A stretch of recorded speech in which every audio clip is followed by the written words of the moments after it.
And welcome. I'm Bill Newell from MSO News Sports. Also here, Rick Moore from MSO News Sports, Phil Stacy, sports editor, executive sports editor from the Salem News, Nick Krukaru, sports editor of the Gloucester Times, and we might have Matt Williams joining us here shortly here on the podcast this week. But Nick, I want to start with you from Cape Ann and in Gloucester. This would have been Fiesta Week if there had been a fiesta, right? Yes, it would have. So we'd be getting ready for day one of the Greasy Pole this afternoon, and with the same boat finals. So, but unfortunately, that's not going to be happening this year. It's not going to be happening in September either. So we're going to have to come back for 2021 for those sporting events. Nick, you've been doing these retrospectives and so on. Who was the kid who was on the Greasy Pole? Remember last year he won it? Was it last year or the year before he won it 3 days in a row? Who was that? And how'd that stack up with all the Greasy Pole history? Yeah, that was Derek Hopkins. He won, all 3 days last year, and he won them all in the second round. And he got all the way to the end of the pole in the courtesy round as well. He couldn't win there, obviously. So he's pretty much a perfect 6 for 6. And he's one of two guys to do that.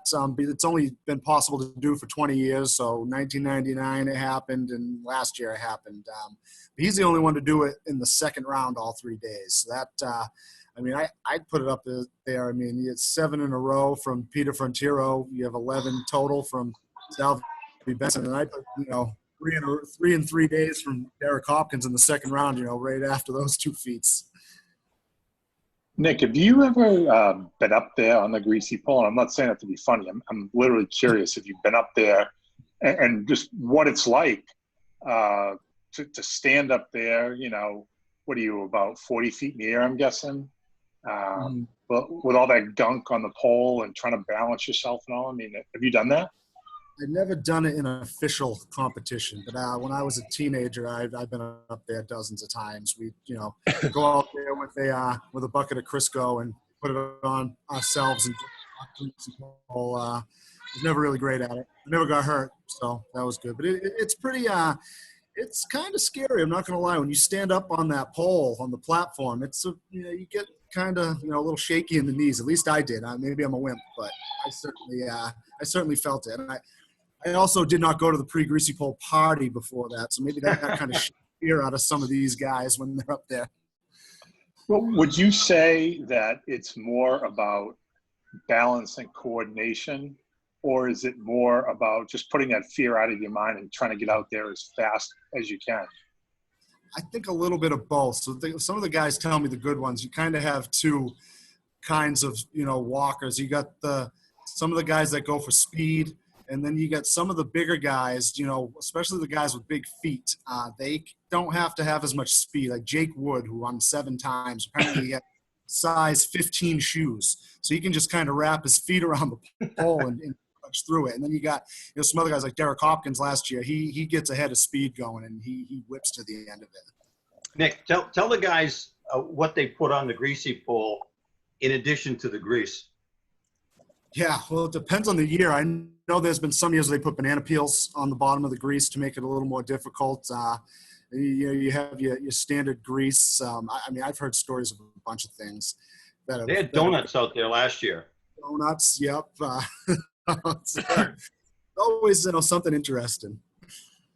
Nick, I got one more question on this. This is not all going to be on Fiesta here, this podcast, I guess. But you mentioned up there practicing or giving it a try at some point, going out as a teenager and putting some Crisco on it.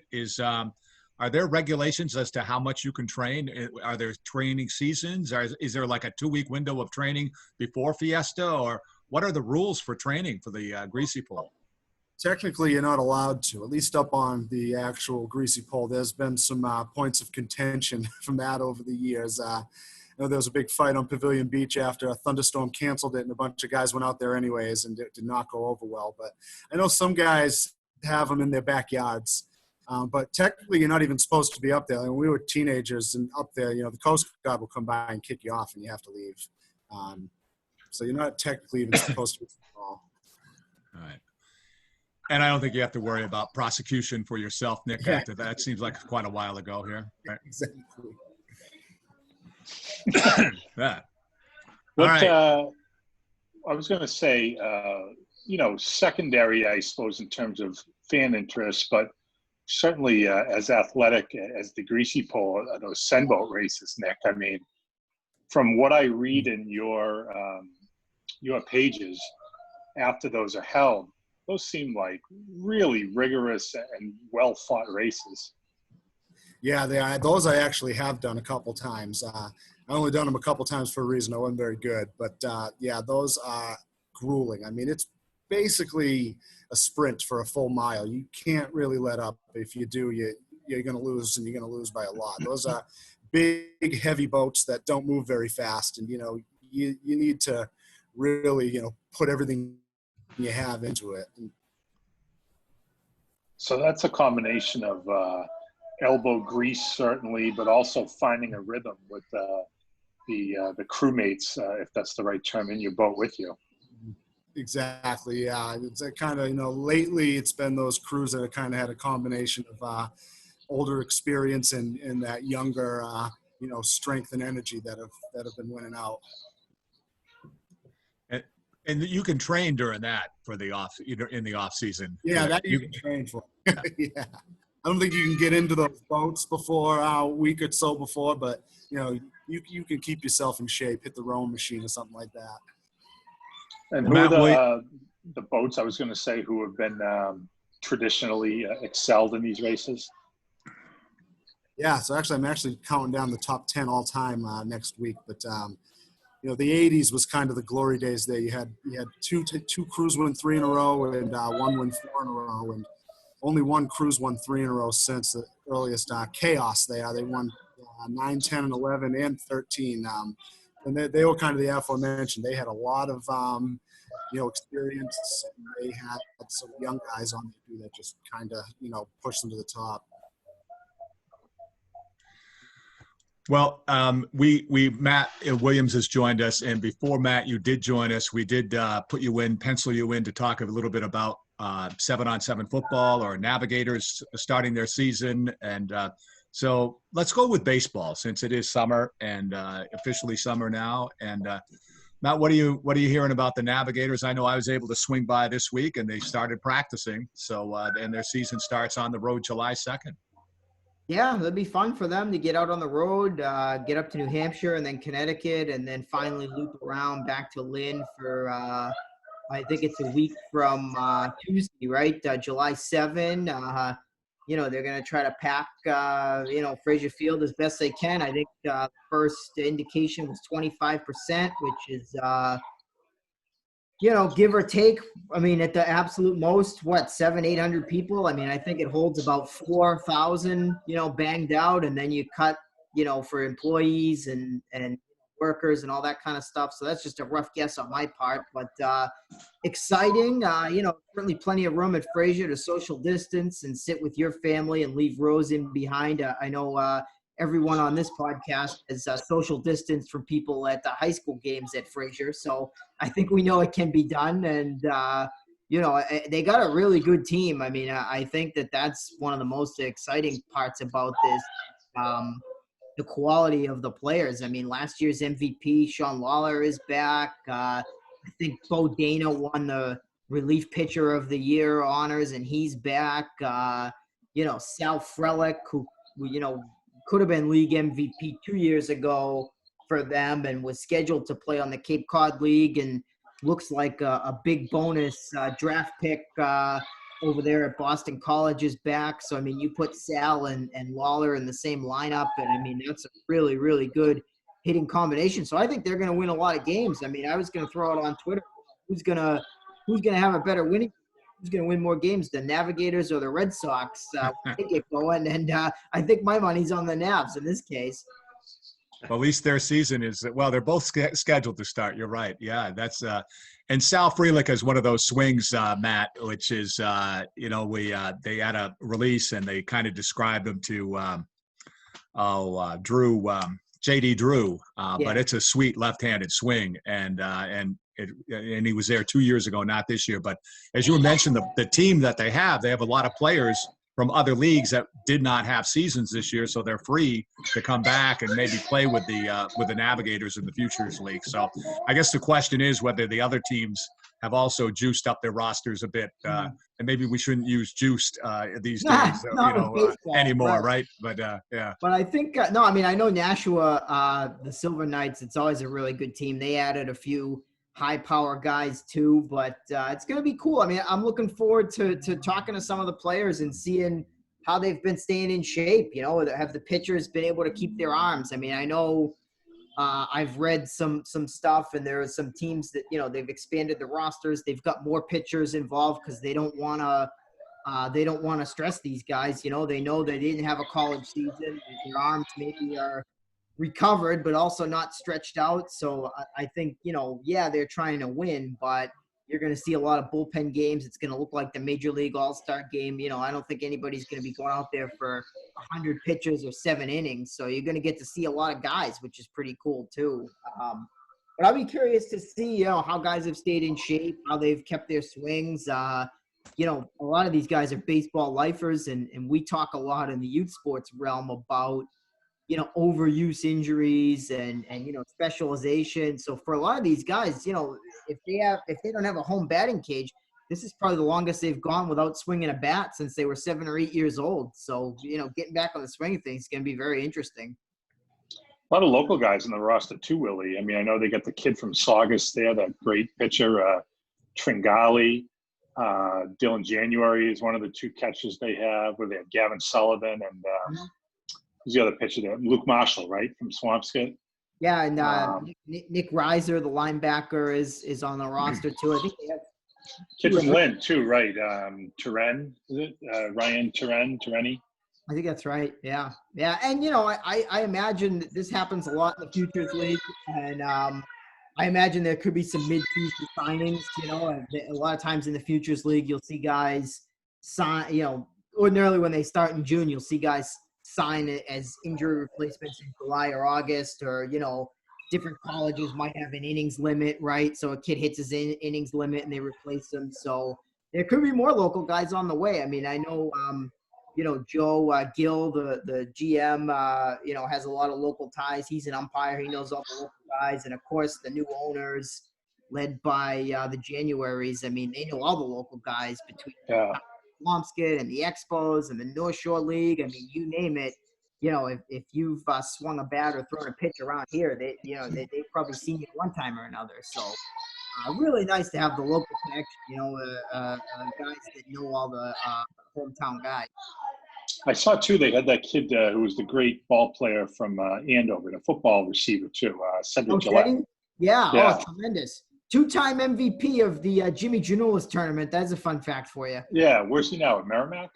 That's right. He may even be playing 2 sports at Merrimack. I don't remember, but great kid. You know, great family, great dad. Right? Used to write for the paper at some point or something like that. I was going to say, guys, trivia question. His dad, Disco Danny Gillette, was a former Salem News. I guess you'd call him stringer. He was never full time, but he was a sports stringer who went down to work in Rhode Island after leaving us in the early to mid 90s, and then got out of the business, but you know, still a huge fan of the local sports scene.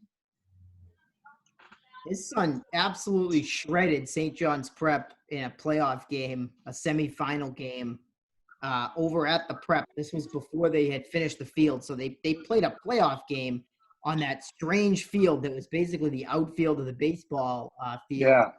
And right. I forget, they were down like 2 touchdowns going into the second half, and Seti at receiver and E.J. Perry at quarterback just went absolutely bonkers, and they ended up coming back to win. It was, you know, I saw Dan at that game, and it was a very proud moment for Papa, that's for sure. Yes.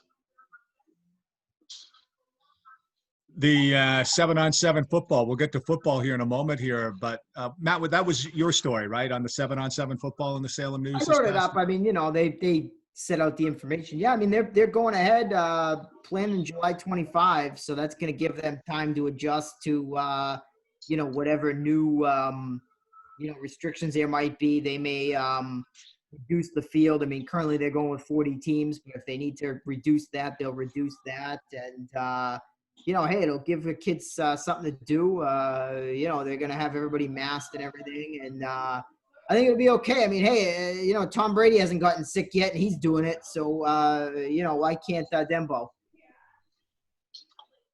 A lot of local teams too. I mean, you got Marblehead, Essex Tech, Danvers, Swampscott, Peabody. Who am I forgetting? Pingree, Bishop Fenwick, obviously, Hamilton Wenham.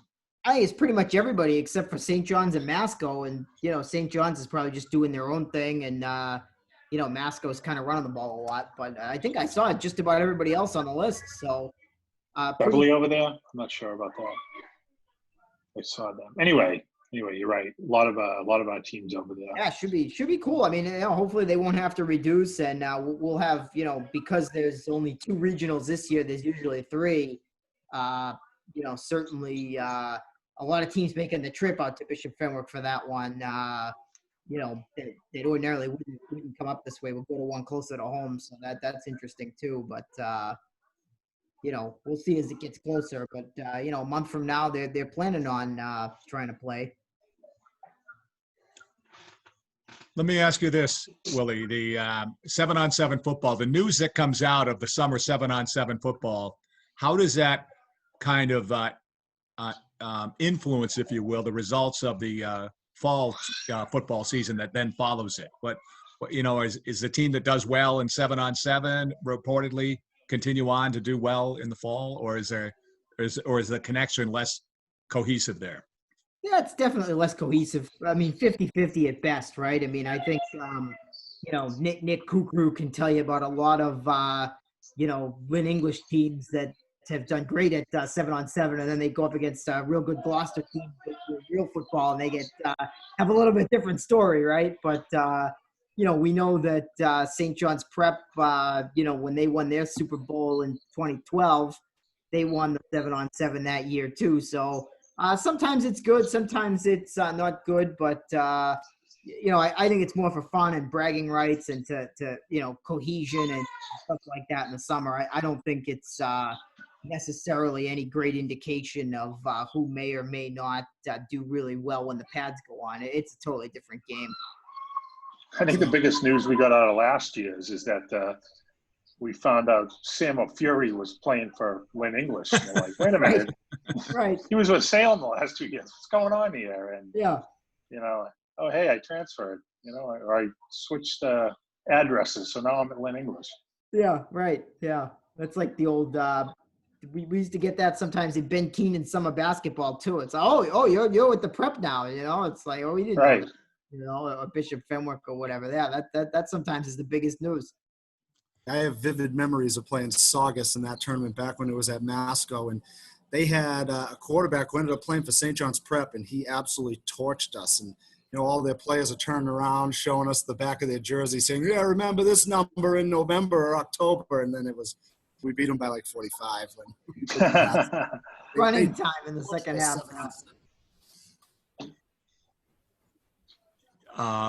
Before we move on to some, let me just, we mentioned coaches last week in the podcast, and there wasn't a lot of, we were kind of just, I just happened to throw something out about coaches, not a lot of coaching changes, but there was a coaching hire in Lynn this past week where Marvin Avery, a basketball kind of superstar out of Lynn, is now the new basketball coach at Lynn Classical High School, as Jasper Grassa had stepped down several months ago at the end of the season. But nice guy. Of course, his dad was the head coach there for a long time. But Marvin Avery, formerly of Lynn Tech, and is the new basketball coach at Lynn Classical. You guys don't have to comment on that, but there hasn't been a lot of coaching news, I don't think, here in the last month or two here, for sure.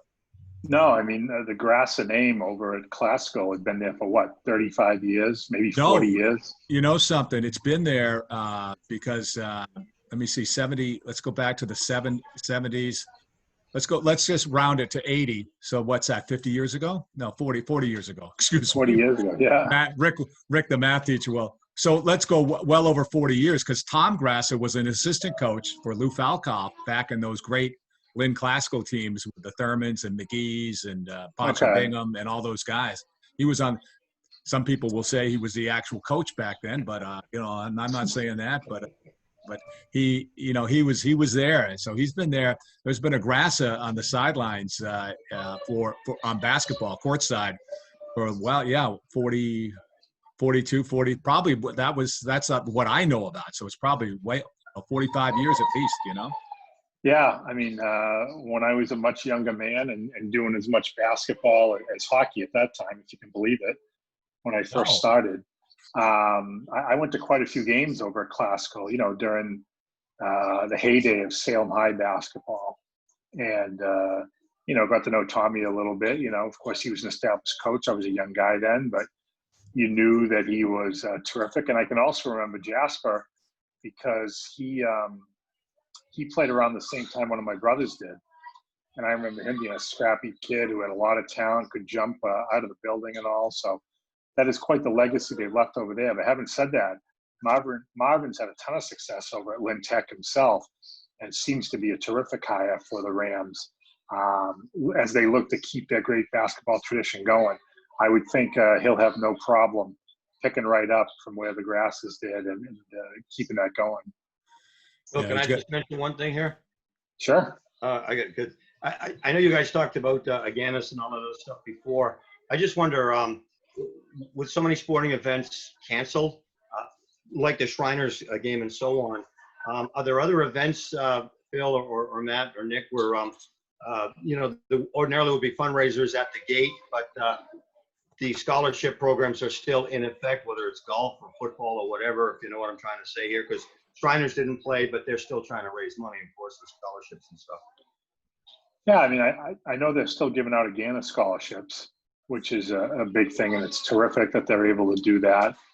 As far as anything else, I don't know, summertime-wise, if that's going to be the case. I mean, Willie, maybe did they give out money at the Gallant tournament? I can't remember if they did that or not. For baseball. I don't remember. But I think, now that the Shriners thing is out, I bet a lot of other people will kind of take that maybe idea and run with it a little bit. That was a great idea by the Coaches Association there to, to still contribute to the cause. I mean, obviously the Aleppo Shriners is great charity, for the families and the hospital and everything. So I think, I haven't heard of anything else, but I bet you now people are going to, grab that. Imitation is the sincerest form of flattery, right? And we were talking with Paul Halloran this week, Phil, and this past week would have been Aganis week. So this past Thursday would have been the football game, and prior to that, all the other contests as well, the soccer, field hockey, lacrosse, whatever they have, soccer and so on. Yeah, basketball. When you put it like that, it still seems a little bit surreal that none of it happened. That we haven't seen actual sports since the second week of March. When we were still in the basketball and hockey late stages of those tournaments. So it's hard to wrap your head around, even though we've been living this reality for 3.5 months now. But it's just kind of bizarre. You hope it's just a one-year thing. Well, I'm going to go to one final area here, not to hog this up here, but if the question is, will there be high school football this fall? And I know we've talked about this, Phil, but the governor came out with a statement on Thursday. The Department of Education also had a statement on restarting schools. And also they're going to have further information on the schools come in July.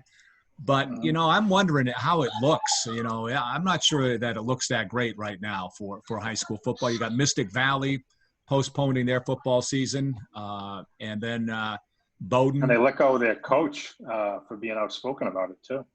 I didn't know. I don't know if that's the reason, but he was kind of outspoken about it, and he was let go. So. Oh, geez, yeah. Well. Yeah. Well, for whatever reason, probably more significant would be if St. John's Prep canceled their football season at this point, but opposed to Mystic Valley. But anyway, that's. Is it a domino effect? And I don't know if anybody wants to weigh in on that in our final 3 to 4 minutes here. I got some texts yesterday after that announcement came out from DC. Is that how you pronounce it? The Department of Education, Secondary Education. Yeah, DESE. Yeah. DESC. Yeah, see, dropping some knowledge there. And, a few said, oh, looks like we could be back. And then a couple others said, geez, I'm reading this and I'm not so sure that there's going to be football. So I don't know. I mean, I guess we're kind of in that same spot that we were in before. I mean, the fact that they came out with 3 different scenarios for schools, back in the building, some in the building, some remote learning, and strictly remote learning, tells me that, they're certainly planning that there may be more in-school time missed this fall. How much of it, we don't know. But if there's time missed in school, I don't really see how we're going to be playing fall sports. It's great that the state's been trending in the right direction and that we've, so-called flattened the curve because people are wearing masks and they're taking precautions and they're following guidelines and whatnot. But to play contact sports like football or soccer or field hockey, I don't know. Can you do those things with a mask? Is it safe to do so? Maybe that will have to be a family decision for each family, or maybe it will be a school decision. Maybe the leagues have to talk about that. I don't want to say it's still too early because we're 2 months out from any kind of when it would normally start, but a lot can change between now and then. And I know all systems are go as far as right now. They're planning on starting everything on time. Schedules are out. Opponents are lined up for teams and whatnot. But you hope that they can do it in a safe way. And if not, I don't think anybody will be hesitant to pull the plug. Yeah. Anyone else want to weigh in on that one? I just wouldn't overreact to Mystic Valley, right? We've seen plenty of football teams pull the plug just because of numbers in non-COVID times. So I wonder if it's more about numbers than it is about the virus. Apparently, in the story of Mystic Valley, at least their administration is saying they did a parent survey, and the parent survey was not positive. Most of the parents did not want their kids to play in the fall, and that's why they pulled the plug. That's at least what they're saying. So I don't know if that's exactly how it went down, but they're saying that parent survey was the biggest reason. And I do know, I understand that I'm not sure, 100% sure of this, that the MIAA is polling schools about this piece as well. Well, our time is just about up, but I guess we have 30 seconds if anybody else wants to weigh in on anything else. Phil, you want to put the wrap on it here? Baseball's back, so they say. We'll see what happens there. But I forgot to brag. Didn't I say on this podcast that there would be a Major League Baseball game before there was a hockey game or a basketball game several weeks ago when everyone thought baseball was over forever? No, I don't think you did. I believe you did say so. Yeah. But we will see. We will see. Not to toot the horn or anything, but I did see some people on Twitter saying, after all that, there'll be baseball first. And I wanted to say, you guys should have listened to the podcast. That's what we've been saying for weeks. All right, men. Thanks you. Have a great weekend. You too, guys. Thanks. Rick, good to see you. See you, Phil. Take care, Matt. Nick? All right.